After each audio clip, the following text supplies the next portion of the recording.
Welcome back to your channel Tripitaka. अब हम लोग आज से पीवाईक्यू सीरीज शुरू करने जा रहे हैं। किसका?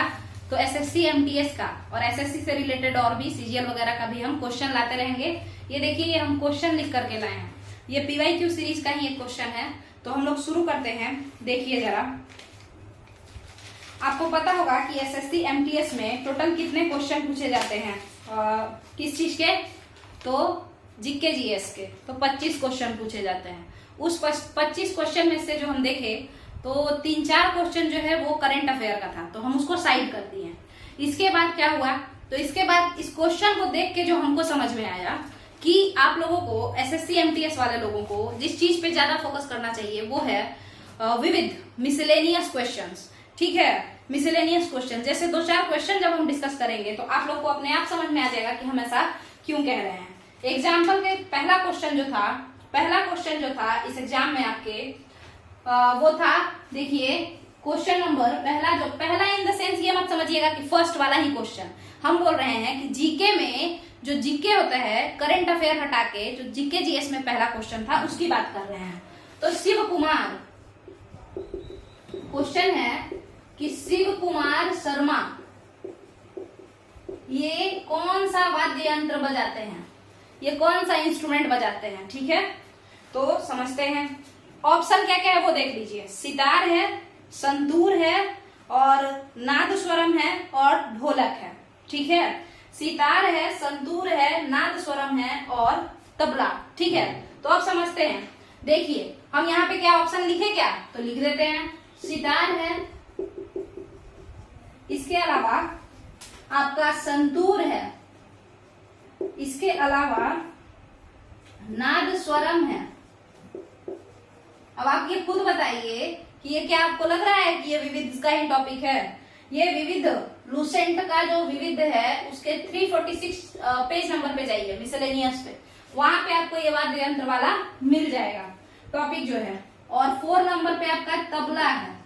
ठीक है, अब बात करते हैं कि ये जो शिव कुमार, जो क्वेश्चन था उस पर बात कर रहे हैं। ये जो शिव कुमार शर्मा है ये आखिर क्या बजाते थे? तो आप बताइए क्या बजाते थे। ऑप्शन में नीचे जरूर कमेंट कीजिएगा। इसमें कम से कम 20 क्वेश्चन तो डिस्कस करेंगे ही करेंगे हम लोग। तो ये जो है शिव कुमार शर्मा का जो आंसर सही होगा वो संतूर होगा। ठीक है, संतूर इसका सही आंसर होगा। ठीक है, और ये कहाँ से हम लोग को पता चला? तो लूसेंट से पता चला। और ऐसे भी अगर आप गूगल पे सर्च करेंगे तो आपको पता चल जाएगा कि शिव कुमार शर्मा संतूर बजाते थे। इसके बाद ये जो संतूर और कौन कौन बजाते हैं, तो एक इंसान है भजन सोपोरी, ये इंसान भी संतूर बजाते हैं। ठीक है, इसके अलावा आपको बता दें, आपको कमेंट में बताना है, आपको कमेंट में क्या क्या बताना है कि हरि प्रसाद चौरसिया ये एक वाद्य यंत्र बजाते हैं, मतलब फेमस इंस्ट्रूमेंटलिस्ट है ये। ठीक है, तो हरिप्रसाद चौरसिया कौन सा वाद्य यंत्र बजाते हैं, कौन सा म्यूजिशियन, मतलब किस टाइप का म्यूजिक बजाते हैं, उसको क्या बोलते हैं? म्यूजिक इंस्ट्रूमेंट बजाते हैं। ठीक है, चलिए एक ये हो गए। इसके अलावा एक आपके बिस्मिल्लाह खान, ये भी बहुत फेमस है, आपको इनके बारे में भी जानना है। ठीक है, तो आपको इनके बारे में भी जानना है कि आखिर बिस्मिल्लाह खान क्या बजाते हैं। एक और नाम जो फेमस है वो है जाकिर हुसैन का। अब ये वाइस प्रेसिडेंट जाकिर हुसैन नहीं, ये जाकिर हुसैन जो बजाते हैं तबला। ठीक है, ये जाकिर हुसैन जो बजाते हैं तबला। और हरिप्रसाद चौरसिया क्या बजाते हैं, आप खुद से बताइए। हरिप्रसाद चौरसिया जो है वो बांसुरी बजाते हैं। ठीक है, बांसुरी बजाते हैं, तो यहाँ लिख देते हैं बांसुरी। आप लोग साथ के साथ लिखते जाइए और नहीं तो कम से कम सुनते जाइए। बिस्मिल्लाह खान की बात करें अगर हम, जाकिर हुसैन का तबला हो गया। बिस्मिल्लाह खान की अगर हम बात करते हैं तो ये क्या बजाते हैं, बताइए जरा। बिस्मिल्लाह खान का ये शहनाई। वैसे आपको पता है ये बक्सर के हैं, ये जो है ये बक्सर के हैं। ठीक है, बिस्मिल्लाह खान बक्सर के हैं। बक्सर कहाँ है? तो बिहार में है। शहनाई बजाते हैं। तो ये तो आपका ये टोटल कुछ लोग हुए जो कि बहुत इंपॉर्टेंट है।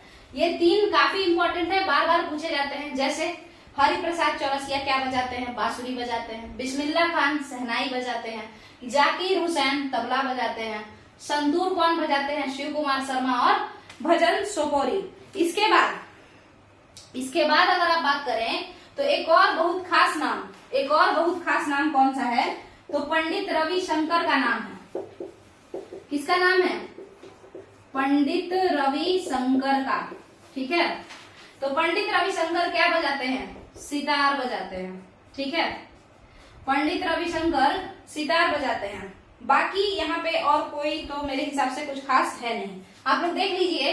वैसे अगर आप कहेंगे तो हम बता देते हैं कि नादस्वरम जो है वो पिल्लई करके कुछ नाम था, वो लोग बजाते हैं, जैसे राजरतन पिल्लई। ठीक है, राजरतन पिल्लई, नीरू पिल्लई, शेख मौलाना, ये लोग। बट ये याद करने लायक उतना मेरे हिसाब से नहीं है, आप लोग अपना देख लीजिएगा। यहाँ पे ये कुछ नाम है जो बहुत इंपॉर्टेंट है। हरिप्रसाद चौरसिया बांसुरी बजाते हैं, बिस्मिल्लाह खान शहनाई बजाते हैं, जाकिर हुसैन तबला वादक, पंडित रविशंकर सितार। अच्छा, सुखविंदर सिंह कौन है? वो भी तबला वादक है। तो अगले क्वेश्चन पे आते हैं कि कोणार्क डांस फेस्टिवल कहाँ मनाया जाता है? तो ऑप्शन सुनिएगा। क्वेश्चन नंबर अगला है, कोणार्क डांस फेस्टिवल कहाँ मनाया जाता है? तो आपको ऑप्शन सुनना है, कर्नाटक में, सेकेंड ऑप्शन उड़ीसा में, थर्ड ऑप्शन झारखंड में और फोर्थ ऑप्शन राजस्थान में। तो कोणार्क डांस फेस्टिवल जो है वो कोणार्क डांस फेस्टिवल कहाँ मनाया जाता है? तो उड़ीसा में मनाया जाता है। कहाँ मनाया जाता है? उड़ीसा में। अच्छा, आप लोग को कमेंट में बताना है कोणार्क टेम्पल कहाँ है और इसका निर्माण किसने करवाया। चलिए, इसके बाद एक क्वेश्चन है आपका, देखिए question number 5, 2 houses in state legislature. कौन कौन सा वो स्टेट लेजिस्लेचर है जिसमें 2 हाउस है? तो इसमें जो भी ऑप्शन दिया हुआ था वो तो हम नहीं लिखे हैं, बट आप लोग समझ लीजिए कि 6 हैं जिसमें कि स्टेट लेजिस्लेचर 2 है। मतलब समझिए, विधानसभा और विधान परिषद 2 अगर होगा ना, तो विधानमंडल में 2 सीट अगर होगा, मतलब 2 हाउस अगर होगा, तो कहते हैं कि 2 हाउसेज है स्टेट लेजिस्लेचर में। तो ऐसे भारत में कुल 6 स्टेट्स हैं जिसमें कि दोनों हाउस हैं। तो आपको जो भी ऑप्शन दे आप निकाल करके छाट लीजिएगा। इन 6 का नाम होगा तो कहिएगा कि 2 हाउस वाला स्टेट लेजिस्लेचर है। अगर इन 6 का नाम नहीं होगा, इन 6 में से किसी का नाम अलग कोई और नाम होगा, तो आप उसको छाट सकते हैं। तो देखते हैं कौन कौन सा है। तो बिहार है, यूपी है, और बताइए तेलंगाना है, आंध्र प्रदेश है। ये एपी आंध्र प्रदेश है, ठीक है, तेलंगाना है, आंध्र प्रदेश है, और 2 जोड़ा और कौन है? तो महाराष्ट्र है और कर्नाटक है। महाराष्ट्र है और कर्नाटक है। तो मेरे हिसाब से ये आपका पहला क्वेश्चन, ये आपका दूसरा क्वेश्चन और ये आपका तीसरा क्वेश्चन। अब अगला समझते हैं। पूछता है आपसे एक और क्वेश्चन है, 4th नंबर क्वेश्चन पूछता है। ये क्वेश्चन क्रोनोलॉजी वाइज नहीं है कि एकदम वो 4th ही होगा उस आपके पेपर में भी, ये जीके का क्वेश्चन है। चलिए, तो अगला क्वेश्चन है कि only large river in the Indian desert, मतलब थार डेजर्ट जो है, थार मरुस्थल, भारतीय थार मरुस्थल। ऐसा हम क्यों बोले? क्योंकि भारतीय थार मरुस्थल हम इसलिए बोले हैं क्योंकि थार मरुस्थल केवल भारत में नहीं है, पाकिस्तान की तरफ भी ये फैला हुआ है। तो समझिए, कह रहा है कि only large river in the Indus valley civilization, sorry बार बार ना हम इस चैनल पे इंडस वैली ये सब पढ़ाते रह रहे हैं ना, तो दिमाग में वही सब घूमते रहता है। देखिए, तो इंडियन डेजर्ट में जो सबसे लंबा नदी है वो कौन सा है? इकलौता लंबा नदी, लंबी नदी कौन सी है? मतलब इस तरीके से। तो देखिए, यहाँ पे एक पहला ऑप्शन है कोसी रिवर, पहला ऑप्शन है कोसी रिवर, दूसरा ऑप्शन है बेतवा रिवर, तीसरा ऑप्शन है लूनी रिवर और चौथा ऑप्शन है बनास रिवर। हमने कहा पहला ऑप्शन है कोसी रिवर, दूसरा ऑप्शन है बेतवा रिवर, तीसरा ऑप्शन है लूनी और 4th नंबर का है बनास। अब आप खुद से बताइए का इंडियन डेजर्ट में या थार डेजर्ट में कौन सा है? एक ही यही तो है सबसे बड़ी, सब इकलौती लंबी नदी, लूनी नदी, ठीक है। ये राजस्थान, बनास कहाँ है? राजस्थान। अच्छा, एक बनास नदी मध्य प्रदेश में भी बहती है, बट बेसिकली राजस्थान। चलिए, बेतवा नदी जो है आपको ओरछा इसी के किनारे है, ओरछा जो सिटी है बेतवा मध्य प्रदेश, तो वो इसी के किनारे है। कोसी की बात करें हम तो ये कहाँ बहता है? ये कौन नहीं जानता है? बिहार। कोसी नदी बिहार, बिहार का शोक कोसी नदी। अब बताइए चीन का शोक कौन सी नदी है? आप लोग नीचे कमेंट में बताइए, एसएससी एमटीएस वाले लोग। वैसे तो ये एसएससी में भी क्वेश्चन पूछ सकता है, किसी भी वनडे एग्जाम में आ सकता है। चलिए आगे समझते हैं। अगला जो है कुछ क्वेश्चन और डिस्कस कर लेते हैं फटाफट से। क्वेश्चन लिखने पे ना पूरा का पूरा बोर्ड भर जाता है, इसी वजह से हम क्वेश्चन को लिखवाए नहीं है, ठीक है। आप लोग बस सुनते जाइए और साथ के साथ लिखते जाइए। हाँ, अगर छूट जाए तो पीछे करके दोबारा से देख लीजिएगा, उसको पॉज करके लिख लीजिएगा अगर लिखना चाहें तो। यहाँ पे बहुत सारा क्वेश्चन हम करवाएंगे, प्रीवियस ईयर क्वेश्चन, कई सारे सब्जेक्ट का, मतलब कई सारे टॉपिक्स का, और जीके जीएस का, और उसको हम समझाने का भी कोशिश करेंगे, ठीक है। और उसके अलावा एमसीक्यू, मतलब अगर 4 ऑप्शन है तो लगभग चारों के बारे में कुछ ना कुछ बताएंगे यहाँ पे, ठीक है। अब आगे समझते हैं। तो अगला क्वेश्चन है आपका कि आईहोल या एहोल, आईहोल जो है या एहोल, ये किसकी राजधानी है? तो आपके पास ऑप्शन है, पहला है चालुक्य। कौन चालुक्य? चालुक्य, चालुक्य। दूसरा है पल्लव। दूसरा कौन है? पल्लव। और तीसरा कौन है बताइए? पांड्य। तीसरा है पांड्य। और 4 नंबर का क्या है बताइए जरा? तो चोलास। चोल वंश के जो लोग थे, तो इन सब का हम बता देते हैं। देखिए जरा, चालुक्य का ही है आईहोल, जो कैपिटल है वो चालुक्यों का कैपिटल है। अब चालुक्य तो कई थे, बेंगी चालुक्य, कल्याणी चालुक्य, वातापी चालुक्य। तो ये वातापी या बादामी चालुक्यों का कैपिटल है आईहोल। अगली बार पल्लव। अच्छा, इसके लिए कैसे याद रखना है तो देखिएगा, आपको पता है जब हर्षवर्धन कौन? हर्षवर्धन नॉर्थ इंडिया का एक राजा था ना, हर्षवर्धन, है ना, पुष्यभूति वंश का या वर्धन वंश का आप कह लीजिए। तो जब वो नीचे जाता है, कब? मतलब जब वो साउथ इंडिया को कंकर करने जाता है ना, साउथ इंडिया को कंकर करने जब जा रहा होता है, तो उस समय हम लोग क्या देखते हैं साउथ इंडिया में कि एक इंसान जिसका नाम रहता है पुलकेशिन, एक इंसान जिसका नाम रहता है पुलकेशिन सेकंड, वो हर्षवर्धन को अब युद्ध करता है हर्षवर्धन से और उसको वॉर में हरा देता है। और आईहोल सिटी में ही अपने कोर्ट पोएट से ये पुलकेशिन अपने राजकवि, किससे, क्या नाम था उसका? रवि कीर्ति। उसके राजकवि कोर्ट पोएट का नाम था रवि कीर्ति। तो रवि कीर्ति से आईहोल अभिलेख लिखवाता है, जिसमें वो लिखता है कि मैं दक्षिणापथ स्वामी पुलकेशिन उत्तर पथ पतेश्वर को हरा दिए हैं।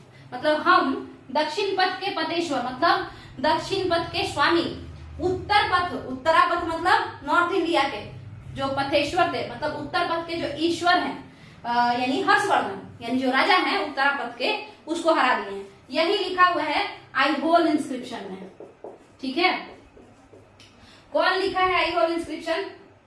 तो पुलकेशिन का राजकवि रवि कीर्ति। लिखवाया कौन? पुलकेशिन द्वितीय। कौन से वंश का? चालुक्य डायनेस्टी का। सॉरी, आगे समझते हैं। ये तो आपका हो गया आईहोल वाला। पल्लवों के बारे में अगर हम समझें तो इनकी राजधानी थी कांचीपुरम। अब इस कांचीपुरम को भी आप लोग पुलकेशिन द्वितीय से ही याद कीजिए, देखिएगा, कनेक्ट कीजिएगा। ये जो पुलकेशिन द्वितीय है, पुलकेशिन सेकंड, ये आया और पल्लव राजा महेंद्र वर्मन पे अटैक किया, ठीक है। पल्लव राजा महेंद्र वर्मन पे अटैक कर दिया। ये पुलकेशिन द्वितीय पल्लव राजा महेंद्र वर्मन पे अटैक किया, उसके राजधानी में घुस करके उसको मारा। और जब ये महेंद्र वर्मन को हरा दिया ये इंसान, तो अपना नाम, क्योंकि ये कांचीपुरम को जीत लिया, तो अपना नाम रखा कांचीकोंड। कांचीकोंड, कोंड मतलब विजेता, मतलब कांची का विजेता। तो कांचीपुरम किसकी राजधानी हुई? पल्लव राजा महेंद्र वर्मन की। चलिए, यानी पल्लवों की राजधानी। पांड्यों की राजधानी कौन सी हुई? मदुरै। इसको कहां से आप लोग कनेक्ट कीजिएगा? तो आपको याद है संगम लिटरेचर, कहाँ पे हुआ था? संगम लिटरेचर का जो बुलाया गया था संगम लिटरेचर के लिए, वो मदुरै के ही राजा पांड्यों ने ही तो बुलाया था। ठीक है, शिलापतिकरम ये सब जो कहानी है उसमें भी पांड्य राजवंश की ही चर्चा है और मदुरा की ही चर्चा है। तो अब आप बताइए, अगर आप लोग को ये सब नहीं पता है तो आप इस चैनल को सब्सक्राइब कीजिए, इस पे बाकी सारा सीरीज चलते रहता है। आप इसका कम से कम प्लेलिस्ट जा करके एक बार चेक करके देखिए।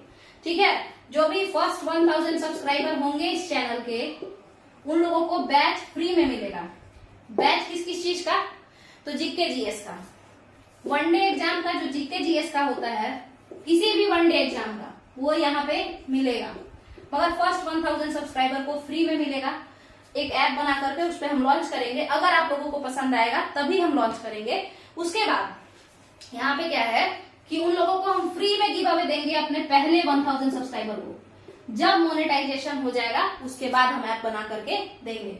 इस पे जीके जीएस का वनडे एग्जाम वालों के लिए होगा, जैसे रेलवे, एसएससी, सीजीएल, मतलब एसएससी, सीजीएल, एमपीएस और सीएचएसएल, इन लोगों के लिए जीके और जीएस भी, जनरल साइंस भी। इसके अलावा आपको मिलेगा यहाँ पे एनसीईआरटी सीरीज।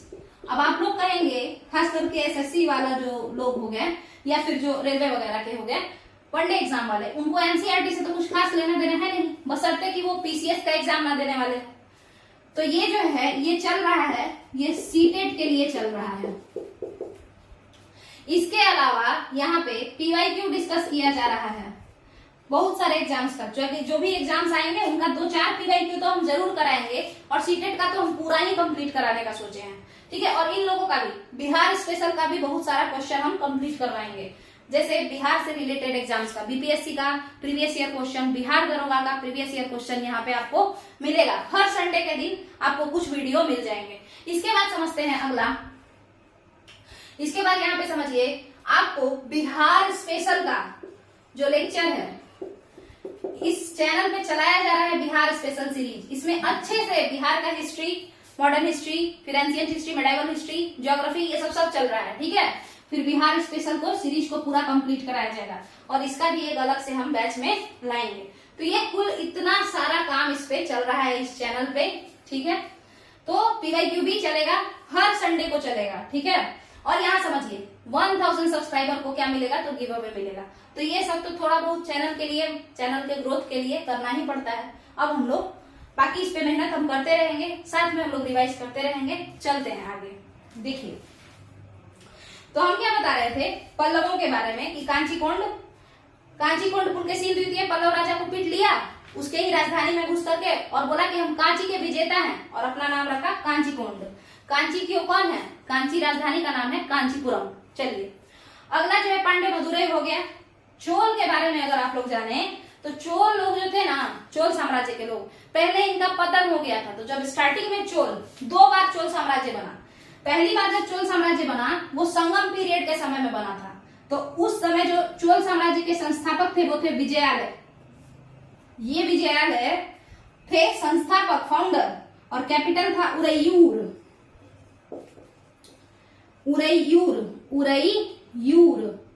ये था उरैयूर, ये था कैपिटल। ठीक है, मगर जब दोबारा चोल बनता है तो संस्थापक इस बार होते हैं आदित्य चोल। पल्लवों का क्या करके डिस्ट्रॉय, पल्लवों को तबाह करके आदित्य चोल दोबारा से चोल साम्राज्य बनाते हैं। और इस बार जो कैपिटल बनता है वो बनता है तंजावुर। ठीक है, तंजौर तमिलनाडु में है ये। तो अब आप लोगों को समझ में आ गया होगा कि कौन कौन का कैपिटल कौन कौन सा है, ये चारों का बता दिए। अच्छा, इस क्वेश्चन से भी आपको क्या समझ में आया है एस्पिरेंट्स? इस क्वेश्चन से भी यही समझ में आता है कि ये लोग ज्यादातर क्वेश्चन रटने वाला ही पूछते हैं, समझने वाला नहीं पूछते हैं। तो आप लोग पूरे लूसेंट के विविध पे कहीं भी कुछ रेड कलर में दिखाई दे, सबको रटते चले जाइए। चलिए आगे समझते हैं, और उसके मिसलेनियस पे भी फोकस कीजिए। अगला देखते हैं, अगला जो टॉपिक है वो क्या है, अगला क्वेश्चन क्या है, मतलब देखिए डॉक्ट्रिन। ये कितना क्वेश्चन हो गया? लगभग 5 या 6 क्वेश्चन। वैसे तो देखिए तो हर का 4 सेट लेकर के अभी हम लोग कितना सारा क्वेश्चन डिस्कस कर लिए। जैसे अभी हम आपको बताएं पुलकेशिन द्वितीय का टाइटल क्या है, कांचीकोंड, है ना, और बाकी सबका, इन सबों का जो क्या है, इन सबों का राजधानी साथ में डिस्कस किए। तो ऐसे ही अगर देख लीजिए तो 15-20 क्वेश्चन तो इतने ही देर में हो गया, मगर और क्वेश्चन अभी बाकी हैं, हम लोग उसको देखते हैं। चलिए एक बार हम इसको रफ कर लेते हैं। तो बताइए आप लोग कमेंट में कि कैसा लग रहा है, क्या ये सही चल रहा है, क्या इस सीरीज को कंटिन्यू करना चाहिए, बताया जाए। अलग अलग एग्जाम, जो भी एग्जाम आएंगे तो उसका जो मॉडल है वो स्टूडेंट्स को आसानी से पता चल जाए कि आखिर क्वेश्चन कैसा रहता है। इसीलिए हम सोचे हैं कि हम कम से कम संडे को कुछ प्रीवियस ईयर क्वेश्चन हमेशा करवाते रहेंगे, ठीक है। तो अगर आपको सही लग रहा है चैनल को सब्सक्राइब कर लीजिए, खास करके जो गवर्नमेंट कॉम्पिटिटिव एग्जाम्स वाले हैं वो लोग, ठीक है। तो अब हम लोग आगे समझते हैं। 1 मिनट, एक तो इसको रफ करने में ही बहुत समय लग जाता है। चलिए तो देखते हैं, अगला क्वेश्चन है कि डॉक्ट्रिन ऑफ लैप्स कौन लाया। तो ये क्या ही बताना है, डलहौजी लाए थे। व्यपगत का सिद्धांत, ये क्वेश्चन देखिए, डॉक्ट्रिन ऑफ लैप्स कौन लाए, है ना। तो ये है, ये भी क्वेश्चन आप ही लोग का है, मतलब एमटीएस में ही पूछा गया है। तो इसको देखते हैं। क्वेश्चन है डॉक्ट्रिन ऑफ लैप्स कब लाया गया, मतलब कौन लाए। तो जो लाए थे उनका नाम था लॉर्ड डलहौजी। अब देखिए इससे और भी कई सारे क्वेश्चंस आएंगे।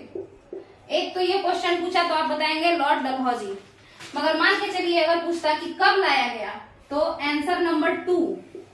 क्वेश्चन पूछता कब लाया गया, तो आप लोग बताते 1848 में। सबसे पहली बार व्यपगत का सिद्धांत या हड़प नीति या डॉक्ट्रिन ऑफ लैप्स से कौन सा राज्य प्रभावित हुआ, किसको कैप्चर किया ये, तो आंसर नंबर 3 नाम है सतारा, महाराष्ट्र। अब 1-2 इंपॉर्टेंट नाम, जैसे झांसी को कब कैप्चर किया गया, बताइएगा। झांसी को डॉक्ट्रिन ऑफ लैप्स के तहत कब कैप्चर किया गया, तो 1853। बाकी बघाट ये सब भी था, बट वो उतना इंपॉर्टेंट नहीं है, खास करके वनडे एग्जाम्स में। चलिए तो ये आपका हो गया। इसके अलावा और क्वेश्चन कुछ देख लेते हैं। जैसे एक ऑप्शन में दिए हुए हैं लॉर्ड कॉर्नवालिस का नाम दिया हुआ है। तो कॉर्नवालिस किसके लिए जाने जाते हैं, परमानेंट सेटलमेंट के लिए, दमामी बंदोबस्त के लिए। एक सेकेंड, परमानेंट सेटलमेंट के लिए कौन, लॉर्ड कॉर्नवालिस। तो एक और ये क्वेश्चन आपका हो गया। अब बताइए कि परमानेंट सेटलमेंट कब आया, 1793 में। तो ये भी एक क्वेश्चन आ सकता है। इसके अलावा समझिए, डलहौजी को फादर ऑफ मॉडर्न इंडिया कहते हैं, है ना। तो यहाँ पे क्यों ऐसा हुआ, क्योंकि ये बहुत सारे मॉडर्न टेक्निक्स का यूज किए। जैसे डलहौजी ने दिल्ली से आगरा में टेलीग्राम चलवाया, इलेक्ट्रिक टेलीग्राम। पहले ना छोटा छोटा थोड़ा बहुत टाइप करके मैसेज पहुंचाया जाता था टेलीग्राम के मदद से, ठीक है। तो इलेक्ट्रिक टेलीग्राम चलवाया, इलेक्ट्रिक टेलीग्राम। इसके अलावा डलहौजी के बारे में और समझते हैं। डलहौजी ने रेलवे चलाया। कब चलवाया रेलवे, तो रेलवे चलवाया 1853 में।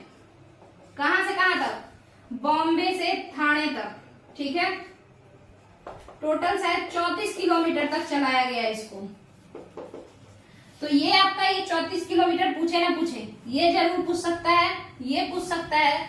और रेलवे कौन चलवाया, ये भी पूछ सकता है कि डलहौजी ने चलवाया। इसके अलावा अगर हम लोग और बात कर लेते हैं, तो कॉर्नवालिस साहब हो गए और आपके डलहौजी साहब हो गए। अब एक माउंटबेटन बचे हुए हैं और कैनिंग बचे हुए हैं। 2 शब्द कैनिंग के लिए आप बताइए, विक्टोरिया का जब डिक्लेरेशन आया, जब क्वींस डिक्लेरेशन आया, कब आया क्वींस डिक्लेरेशन, 1858 में आया था ना, नवंबर 1858 में शायद आया, कि मतलब अब वाइसरॉय बनेंगे, अब कोई गवर्नर जनरल नहीं रहेगा। ये सब जब हो रहा था ना, इलाहाबाद में ही हुआ था, इलाहाबाद में क्वींस डिक्लेरेशन हुआ था। तो ये जो था ना, ये क्वींस डिक्लेरेशन जब आया था 1858 का, उस समय कौन थे गवर्नर जनरल या वाइसरॉय कौन थे, बताइए, कैनिंग थे। अच्छा, जब गवर्नर जनरल का बात हो ही रहा है, तो 4 क्वेश्चन और मेरे तरफ से फ्री में लीजिए। क्या बताइए, क्योंकि ये क्वेश्चन नहीं पूछा आप लोग के एग्जाम में, बट पूछ सकता है, इसीलिए देखिए यहाँ पे क्या है। यहाँ पे क्या है कि चूंकि वाइसरॉय, गवर्नर जनरल ये सब होता है ना, तो देखिए बंगाल के, ये बहुत इंपॉर्टेंट है, पहला पॉइंट लीजिए और लिखिए, बंगाल के प्रथम गवर्नर कौन बने? फर्स्ट गवर्नर ऑफ बंगाल कौन बने बताइए? फर्स्ट गवर्नर ऑफ बंगाल जो बने वो थे, कौन थे वो? Clive, Robert Clive. ठीक है, अब बंगाल के प्रथम गवर्नर जनरल कौन बने? बंगाल के प्रथम गवर्नर जनरल कौन बने? तो वो थे वॉरेन हेस्टिंग। कब बने? 1774 ये सबके समय में बने। और आपको पता होगा कि इसी समय में 1773 या 74 में ही बने, शायद 1773 में बने हैं। और इसी समय में 1774 में कोर्ट बनता है, सुप्रीम कोर्ट। अब ये दिल्ली वाला नहीं, कलकत्ता में एक कोर्ट बन करके तैयार होता है। चलिए, अब ये हो गया बंगाल के, ये किसके हैं? बंगाल के। अब बताइए भारत के गवर्नर जनरल कौन बने? भारत के गवर्नर जनरल कौन बने? तो भारत के प्रथम, ये सारे फर्स्ट हैं, तो भारत के फर्स्ट गवर्नर जनरल जो बनते हैं वो बनते हैं Lord William Bentinck. Lord William Bentinck. अब भारत के प्रथम गवर्नर जनरल तो हम बना दिए, बताइएगा भारत के अंतिम गवर्नर जनरल कौन थे? तो नाम है कैनिंग भाई साहब। ठीक है, अब आता है भारत के प्रथम वाइसरॉय कौन थे? फर्स्ट वाइसरॉय कौन थे? तो आप लोग कहेंगे कि ये तो कैनिंग ही थे, क्योंकि जिस समय ये अंतिम, जब ये गवर्नर जनरल थे तभी पोस्ट का नाम बदल के वाइसरॉय रख दिया गया, तो ये पहले वाइसरॉय बन गए। चलिए, अब भारत के लास्ट वाइसरॉय कौन थे बताइए? अंतिम वाइसरॉय कौन थे? Mountbatten. अब एक लास्ट क्वेश्चन, भारत के प्रथम भारतीय गवर्नर जनरल कौन थे? तो उनका नाम था सी राजगोपालाचारी। भारत के प्रथम भारतीय गवर्नर जनरल कौन थे? तो उनका नाम था सी राजगोपालाचारी। हाँ, अब बात करते हैं, कुछ क्वेश्चन यहाँ पे है, यहाँ इतना सारा क्वेश्चन हम लोग देख लिए, थोड़ा बहुत और है, देख लेते हैं एक सेकंड। जैसे पूछा फंडामेंटल ड्यूटी, यानी आपका ये फंडामेंटल ड्यूटी मतलब होता है ये मौलिक कर्तव्य कितना है? तो उसका टोटल है 11। और किसके रिकमेंडेशन से आया है? तो स्वर्ण सिंह कमेटी के रिकमेंडेशन से ये आया है। इसके अलावा और भी कुछ क्वेश्चंस हैं जिसको हम लोग थोड़ा डिस्कस करते हैं। पूछता है आग्नेय चट्टान कौन से हैं? बताइए आग्नेय चट्टान कौन से हैं? तो यहाँ पे ऑप्शन है बसाल्ट, सैंडस्टोन, लाइमस्टोन, मार्बल। इसका सही आंसर है बसाल्ट। आग्नेय चट्टान क्या होता है ये हम ज्योग्राफी के एक्सप्लेनेशन वीडियो में बताएंगे, और हो सके तो हम अब इसको अगले पार्ट में, और मतलब 30-30 मिनट का इस तरीके से ही वीडियो हम लोग यहाँ पे बना सकते हैं, क्योंकि ये गांव है, यहाँ पे नेट का इश्यू रहता है, तो हम अगले पार्ट में इसका एक्सप्लेनेशन वीडियो ले आएंगे। वैसे आंसर हम बता देते हैं, जैसे ट्रीटी ऑफ लाहौर किसके साथ हुआ? एक ये क्वेश्चन था, तो ये महाराजा दलीप सिंह के साथ और अंग्रेजों के बीच में हुआ, मतलब महाराजा दलीप सिंह और अंग्रेजों के बीच में। महाराजा दलीप सिंह कौन थे? तो वो सिख थे। ठीक है, 1846 में ये हुआ। उसके बाद आप बताइए ओडिसी डांस फॉर्म किसका है? ये तो कोई भी बता देगा। अब और जो क्वेश्चन है वो है, और जो क्वेश्चन है अगर हम आपको बताएं, थोड़े से ही क्वेश्चन और बचे हैं, कुछ 5-6। एक और ये है कि गयासुद्दीन बलबन जो है वो कौन सा टाइटल यूज किया था? तो जिले इलाही। जिले इलाही का मतलब क्या होता है? ईश्वर की साया, मतलब शैडो ऑफ गॉड, ईश्वर का छाया। अब एक और बात समझिए, बलबन ने लौह एवं रक्त की नीति भी अपनाई थी। ठीक है, तो ये आपका एक बात हो गया, एक और क्वेश्चन आ गया। इसके अलावा एक क्वेश्चन है कि बेकिंग सोडा का फॉर्मूला क्या है? तो ये तो सभी लोग जानते हैं कि NaHCO3 बेकिंग सोडा का फॉर्मूला होता है। बेकिंग सोडा मतलब खाने वाला सोडा। और यहाँ पे देखिए 4 और दिया हुआ है, जैसे Na2CO3 क्या है? तो Na2CO3 सोडियम बाइकार्बोनेट है। ठीक है, तो यहाँ पे आपका ये मतलब Na2CO3 क्या है? वॉशिंग सोडा है। ठीक है, अब और बताइए कैल्शियम सल्फेट CaSO4, इसको और क्या कह सकते हैं हम लोग? जिप्सम सॉल्ट कह सकते हैं CaSO4 को। चलिए तो इसी तरीके से ये जो आप लोगों का एक एक्सप्लेनेशन वीडियो था, इसमें हम कोशिश किए हैं कुछ अलग अलग टाइप के क्वेश्चंस को, इसी से रिलेटेड क्वेश्चंस को लाने का। आप लोग बताइए कि ये कैसा रहा, क्योंकि यहाँ पे थोड़ा सा प्रॉब्लम है, तो इस वजह से बहुत लंबा वीडियो हम नहीं बना सकते हैं, क्योंकि डाल ही नहीं पाएंगे, नहीं अपलोड ले पाते हैं। तो अगर आप लोग को ये वीडियो सही लगा हो तो चैनल को अभी के अभी सब्सक्राइब कीजिए, वीडियो को लाइक कीजिए, लोगों में शेयर कीजिए। बाकी PYQs और बाकी एक्सप्लेनेशन वीडियो से के साथ जुड़े रहने के लिए आप लोग इस चैनल को सब्सक्राइब कर लीजिए। चलिए, थैंक यू।